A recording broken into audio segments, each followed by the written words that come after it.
Financial therapist and author of the book, The Financial Anxiety Solution, Lindsay Bryan-Podvin, joins us to discuss how to navigate holiday money stressors and take back the joy of the holiday season. Thank you so much for joining us this morning. Why does holiday spending cause so much financial and emotional stress for so many Americans, even when we know it's coming every year? Yeah, we know it's coming every year, but the reality is money is emotional. And for many of us over the holiday season, attending events and participating in gift exchanges is a way that we say, hey, I care about you. And that financial stress is real.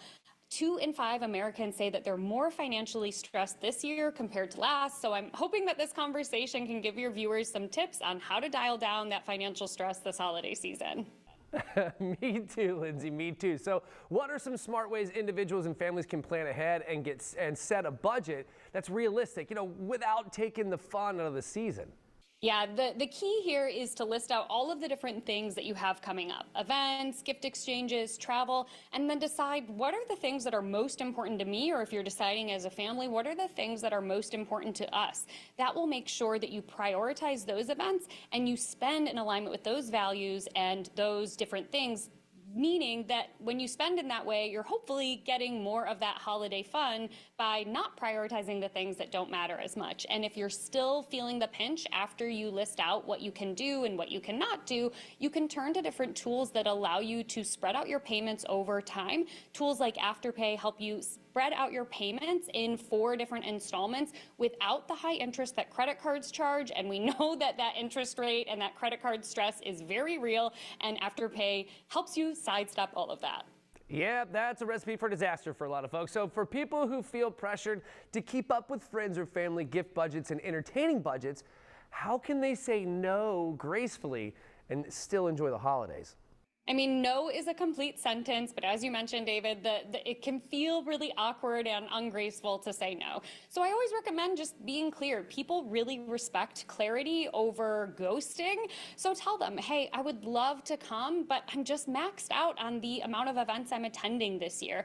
And if you're not really interested in participating in gift exchanges, but still want to do something meaningful, you could do something like suggest to friends who are participating in a gift exchange, hey, why don't we pool our resources and buy a gift for a teacher in our community? And if the idea of group gifting makes you sweat a little bit, then Cash App pools could be the answer. It allows you to contribute to one pool, and people can contribute to it whether or not they have Cash App. You can make a contribution to Apple Pay or Google Pay, and the person who is organizing doesn't have to pay for something up front and chase people down for reimbursement. They can wait until that pool hits the amount that they want to make that gift purchase. That's a great idea. I like that. Okay, how can people balance long-term financial goals with the short-term pull of holiday shopping? Making sure you're practicing financial self-care is key, and that's where those long-term financial goals come into play. So as you're making that list of needs versus wants around the holiday season, make sure you're still saving up for the things that matter to you, such as an emergency fund. That will help you not overspend or feel like you had to skip out on your own financial goals to do things like go shopping or attend gift exchanges. Okay, once the holidays are over, how can we avoid that January spending regret and start the new year with a healthier money mindset? If you're finding that regret, that's a good key that you spent in a way that wasn't aligned with what matters to you.